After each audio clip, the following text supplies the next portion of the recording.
Hello guys, welcome to our new YouTube channel RPF railway.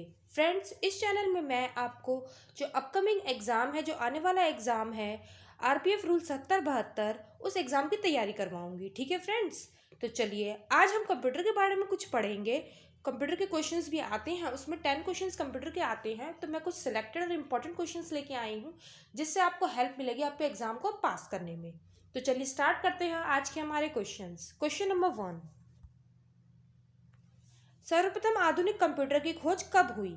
मतलब जो आधुनिक computer, जो मॉडर्न कंप्यूटर है हमारा, उसकी खोज कब हुई, कौन से सन में हुई, कौन से वर्ष में हुई? तो आपको वो ईयर बतानी है। तो चलिए ऑप्शंस देख लेते हैं। Option A 1946, option B 1950, option C 1960 या फिर ऑप्शन डी 1965। बताइए फ्रेंड्स, क्या लगता है आपको, क्या होगा इसका आंसर? हमारे आधुनिक कंप्यूटर की खोज कब हुई, हमारा जो मॉडर्न कंप्यूटर है उसकी खोज कब हुई, कौन से सन में हुई, कौन से ईयर में हुई? क्या होगा राइट आंसर? यस, हमारा राइट आंसर होगा ऑप्शन ए 1946। ठीक है, हमारे सर्वप्रथम आधुनिक कंप्यूटर, जो मॉडर्न कंप्यूटर है, उसका सबसे पहले कौन से सन में उसकी खोज हुई? 1946। चलिए नेक्स्ट क्वेश्चन पे चलते हैं। क्वेश्चन नंबर 2, कंप्यूटर का सबसे महत्वपूर्ण भाग क्या है? मतलब हमें ये बताना है हमारे कंप्यूटर का सबसे इंपॉर्टेंट पार्ट, सबसे महत्वपूर्ण, सबसे ज़रूरी पार्ट, भाग कौन सा है? Option A CPU, option B keyboard, option C disk या फिर ऑप्शन डी प्रिंटर। बताइए फ्रेंड्स, कंप्यूटर का सबसे महत्वपूर्ण भाग, सबसे इंपॉर्टेंट पार्ट कौन सा होगा? क्या होना चाहिए हमारा राइट आंसर? यस, हमारा राइट आंसर होगा ऑप्शन ए सीपीयू। सीपीयू जो है वो कंप्यूटर का सबसे इंपॉर्टेंट पार्ट होता है और सीपीयू की फुल फॉर्म होती है सेंट्रल प्रोसेसिंग यूनिट। ठीक है फ्रेंड्स, ये भी अक्सर एग्जाम्स में पूछ ली जाती है। सीपीयू की फुल फॉर्म होती है सेंट्रल प्रोसेसिंग यूनिट। ये आप याद रखिएगा। एक मिनट में अच्छे से लिख देती हूँ ताकि आपको क्लियरली दिख जाए। Central processing unit.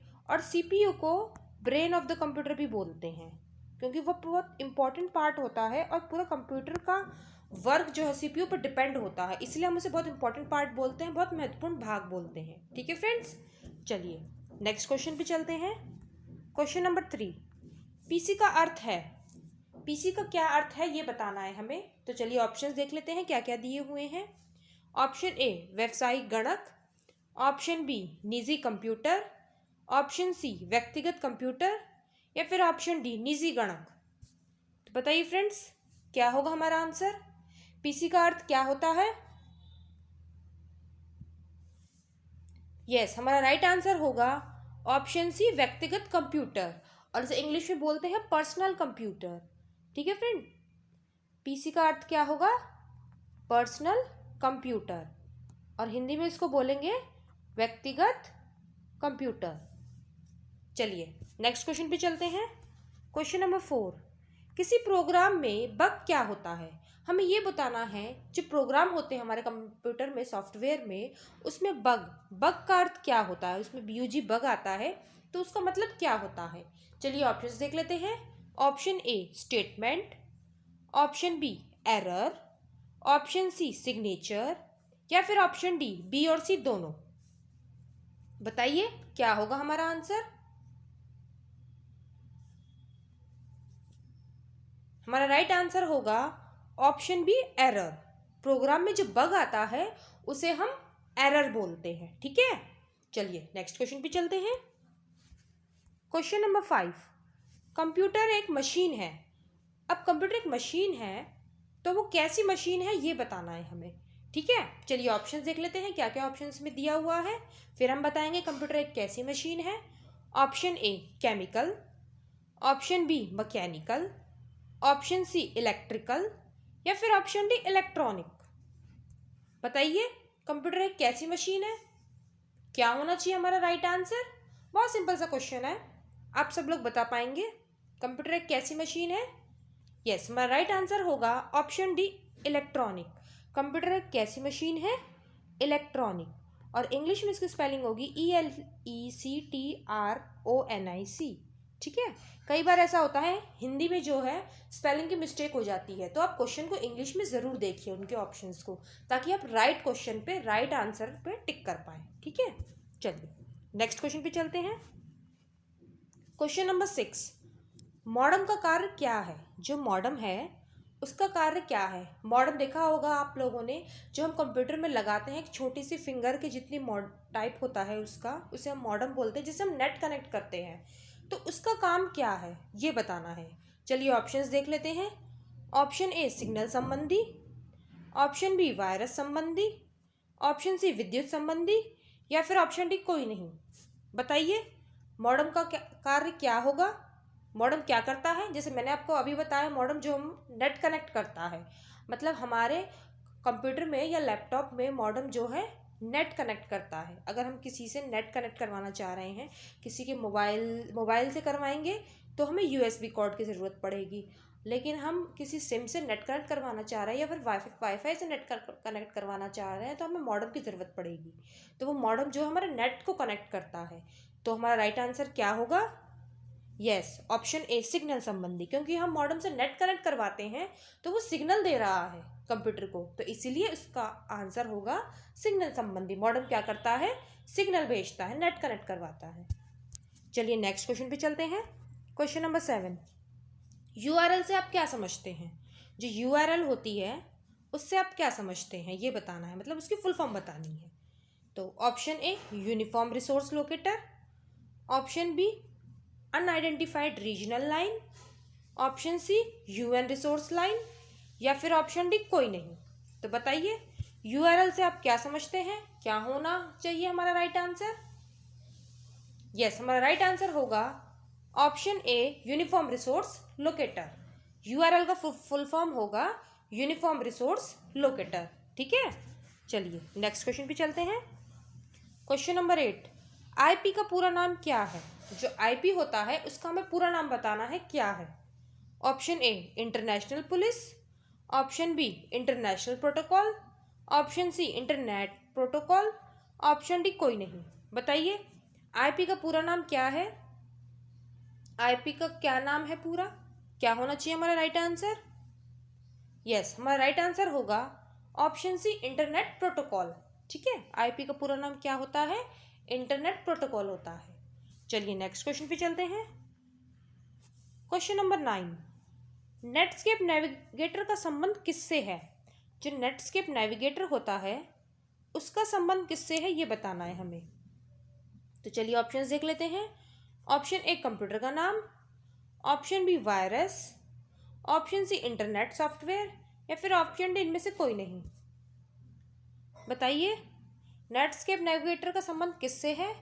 जो नेटस्केप नेविगेटर होता है उसका संबंध, उसका रिलेशन किससे होता है? क्या होना चाहिए हमारा राइट आंसर? हमारा राइट आंसर होगा option C internet software. Netscape Navigator का संबंध होता है इंटरनेट सॉफ्टवेयर से। चलिए नेक्स्ट क्वेश्चन पे चलते हैं। क्वेश्चन नंबर 10, ईमेल का पूरा नाम क्या है? जो ईमेल भेजते हैं हम, आप लोगों ने देखा होगा, हम फ़ोन से ईमेल भेजते हैं, लैपटॉप से, कंप्यूटर से ईमेल भेजते हैं जो, तो उसका पूरा नाम यानी उसका फुल फॉर्म क्या है? Option A electronic mail, option B electric mail, option C emergency mail, या फिर ऑप्शन डी इनमें से कोई नहीं। क्या होना चाहिए हमारा आंसर? बताइए। यस, हमारा आंसर होगा option A electronic mail. Email का पूरा नाम क्या होता है? इलेक्ट्रॉनिक मेल, ठीक है। ई से इलेक्ट्रॉनिक, एम से मेल। चलिए हम नेक्स्ट क्वेश्चन पे चलते हैं। Question number 11, control plus x button circuit है, मतलब कंट्रोल और एक्स को हम दबाते हैं तो बटन सर्किट है, तो इससे क्या शो होगा, क्या निकल के आएगा अगर कंट्रोल हम एक्स को दबाएंगे? तो चलिए ऑप्शंस देख लेते हैं। Option A cut, option B hyperlink, option C worksheet, या फिर ऑप्शन डी न्यू डॉक्यूमेंट्स। तो बताइए कंट्रोल प्लस एक्स को हम दबाएंगे, क्लिक करेंगे तो क्या निकल के आएगा? यस, हमारा राइट आंसर होगा ऑप्शन ए कट, मतलब कंट्रोल प्लस एक्स को दबाएंगे तो हमारा कट ऑप्शन जो है वर्क करेगा, ठीक है। चलिए नेक्स्ट क्वेश्चन पे चलते हैं। क्वेश्चन नंबर 12, साधारणतः पत्र लेखन में काम आने वाला MS ऑफिस का प्रोग्राम है। मतलब जब हम लेटर लिखते हैं, ऑफिशियल्स लेटर लिखते हैं, आपने देखा होगा, तो हम वो लेटर्स किस में लिखते हैं, ये पूछा है क्वेश्चन में। ठीक है, MS ऑफिस में तो लिखते हैं, लेकिन MS ऑफिस के भी अंदर किस में लिखते हैं ये बताना है। Option A MS Word, option B MS Excel, option C MS PowerPoint, या फिर ऑप्शन डी MS एक्सेस। बताइए, हम MS ऑफिस में किस में अपना ऑफिशियल लेटर लिखते हैं? क्या होना चाहिए हमारा आंसर? यस, हमारा राइट आंसर होगा ऑप्शन ए MS वर्ड। हम अपना ऑफिशियल लेटर किस में लिखते हैं? MS वर्ड में, जो MS ऑफिस में के अंतर्गत आता है। ठीक है, चलिए नेक्स्ट क्वेश्चन पे चलते हैं। Question number 13, Ctrl+P button sir shortcut है। Ctrl+P किसका शॉर्टकट है? मतलब Ctrl+P को दबाने से, क्लिक करने से क्या निकल के आएगा, हमारा कौन सा फंक्शन वर्क करेगा? Option A open file menu, option B font menu, option C print menu, या फिर ऑप्शन डी ऑफिस मेन्यू। बताइए, क्या होना चाहिए राइट आंसर? Ctrl+P को हम क्लिक करेंगे तो हमारा कौन सा फंक्शन वर्क करेगा, क्या निकल के आएगा, क्या शो होगा हमको? क्या होगा हमारा राइट आंसर? यस, हमारा राइट आंसर होगा ऑप्शन सी प्रिंट मेन्यू। जो हमारा प्रिंट मेन्यू है वो वर्क करेगा, वो निकल के आएगा अगर हम Ctrl+P को दबाते हैं, डायरेक्ट शॉर्टकट जाना चाहते हैं तो। ठीक है, चलिए नेक्स्ट क्वेश्चन पे चलते हैं। क्वेश्चन नंबर 14, कंप्यूटर का सबसे महत्वपूर्ण भाग क्या है? ये क्वेश्चन रिपीट हो गया, पीछे भी था, तो इसका आंसर सब लोगों को पता है, CPU। ठीक है, कंप्यूटर का सबसे महत्वपूर्ण भाग क्या है? CPU। चलिए नेक्स्ट क्वेश्चन पे चलते हैं। क्वेश्चन नंबर 15, कंप्यूटर के विकास में सर्वाधिक योगदान किसका है? अब देखिए, ये बहुत इंपॉर्टेंट क्वेश्चन है। इसमें ये पूछा है कि कंप्यूटर का जो विकास हुआ है उसमें सबसे ज़्यादा योगदान किसका है। कंप्यूटर किसने बनाया है ये नहीं पूछा है, सबसे ज़्यादा योगदान किसने दिया है ये पूछा है। तो क्वेश्चन को ध्यान से पढ़िएगा और ऑप्शन को ध्यान से टिक करिएगा। तो चलिए, ऑप्शन है, option A Herman Hollerith, option B Charles Babbage, option C Blaise Pascal, या फिर ऑप्शन डी वॉन न्यूमन। बताइए, क्या होगा इसमें हमारा आंसर? कंप्यूटर के विकास में सर्वाधिक योगदान किसका है? यस, हमारा राइट आंसर होगा ऑप्शन डी वॉन न्यूमन। जो वॉन न्यूमन थे उन्होंने कंप्यूटर के विकास में बहुत ज़्यादा अपना योगदान दिया था। ठीक है, तो इसलिए हमारा इस क्वेश्चन का आंसर होगा option D von Neumann. Charles Babbage ने तो कंप्यूटर बनाया था, तो कंप्यूटर का बनाने में उनका योगदान है। तो जब क्वेश्चन में ये पूछे कि कंप्यूटर किसने बनाया था, तो चार्ल्स बेबेज आंसर आएगा। लेकिन अगर ये पूछा जाए कि कंप्यूटर के विकास में सर्वाधिक योगदान किसका है, तो हमारा आंसर होगा वॉन न्यूमन। ठीक है, इन दोनों क्वेश्चन में कंफ्यूज मत हो जाइएगा। चलिए नेक्स्ट क्वेश्चन पे चलते हैं। क्वेश्चन नंबर 16, मेमोरी शब्द किससे संबंधित है? जो मेमोरी वर्ड हम बोलते हैं तो वो किससे संबंधित है, किससे रिलेटेड है, ये बताना है हमें। चलिए ऑप्शंस देख लेते हैं। ऑप्शन ए लॉजिक से, ऑप्शन बी इनपुट से, ऑप्शन सी स्टोरेज से, या फिर ऑप्शन डी कंट्रोल से। बताइए, मेमोरी शब्द किससे संबंधित है, किससे रिलेटेड है? क्या होना चाहिए हमारा राइट आंसर? तो हमारा राइट आंसर होगा ऑप्शन सी स्टोरेज से। मेमोरी शब्द किससे रिलेटेड है? स्टोरेज से। ठीक है, क्योंकि हम ये पूछते हैं ना कि फ़ोन में कितनी मेमोरी है, फ़ोन खरीदते हैं जब पूछते हैं ना फ़ोन में कितनी मेमोरी है, या फिर मेमोरी कार्ड खरीदते हैं तो उसमें पूछते हैं इसमें कितने मेमोरी है, तो वो जगह के लिए, स्टोरेज के लिए तो पूछते हैं। इसलिए मेमोरी शब्द का जो संबंध है वो किससे है? स्टोरेज से। चलिए नेक्स्ट क्वेश्चन पे चलते हैं। क्वेश्चन नंबर 17, चुंबकीय डिस्क पर किसकी परत होती है? जो चुंबकीय डिस्क होती है उस पर किसकी परत होती है, ये पूछा है क्वेश्चन में। तो बताइए किसकी परत होती है? चलिए ऑप्शंस देख लेते हैं। Option A sodium peroxide, option B phosphorus pentoxide, option C magnesium oxide, या फिर ऑप्शन डी आयरन ऑक्साइड। बताइए, क्या होगा इसमें हमारा आंसर? चुंबकीय डिस्क पर किसकी परत होती है? यस, हमारा राइट आंसर होगा ऑप्शन ए सोडियम परऑक्साइड। चुंबकीय डिस्क ऐसे गोल आपने देखी हो कि डिस्क जो होती है उस पर किसकी परत होती है? सोडियम परऑक्साइड की। चलिए नेक्स्ट क्वेश्चन पे चलते हैं। कंप्यूटर में किसी शब्द की लंबाई किस में मापते हैं? मतलब हमें कंप्यूटर में किसी शब्द की लंबाई मापनी है, मतलब वो कितना बड़ा शब्द है उसकी लंबाई मापनी है, तो हम किस में नापेंगे? ऑप्शन ए बाइट में, ऑप्शन बी बिट में, ऑप्शन सी मीटर में, या फिर ऑप्शन डी मिलीमीटर में। तो बताइए, कंप्यूटर में किसी शब्द की लंबाई मापनी है तो किससे मापेंगे? बहुत इजी सा क्वेश्चन है। चलिए मैं बता देती हूँ इसका आंसर। इसका आंसर होगा ऑप्शन बी बिट। कंप्यूटर में किसी शब्द की हमें लंबाई मापनी है तो उसको हम किस में मापेंगे? बिट में। ठीक है, चलिए नेक्स्ट क्वेश्चन पे चलते हैं।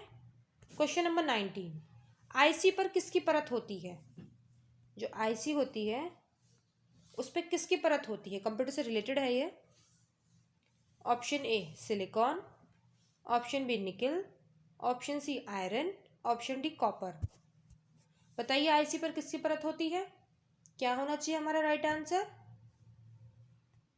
यस, हमारा राइट आंसर होगा ऑप्शन ए सिलिकॉन। आईसी पर किसकी परत होती है? सिलिकॉन की परत होती है। सिलिकॉन होता है ना, उसकी परत होती है।